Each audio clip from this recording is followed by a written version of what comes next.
Hey, it's AJ from Fortune Motorsport, and we have another episode of Driveway Mechanics. Bit of a short one, this one.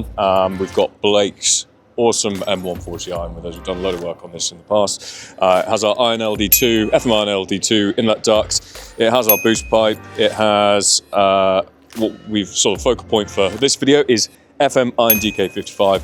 This is our recent carbon fibre induction kit for BMW F Chassis B58 powered vehicles.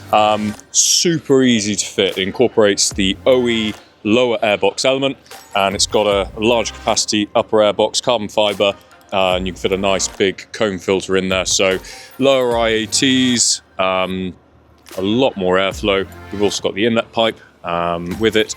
It's absolutely brilliant. What I'll do is I'll link the fitment tutorial that Tom and I filmed a few months ago, somewhere up the top up here.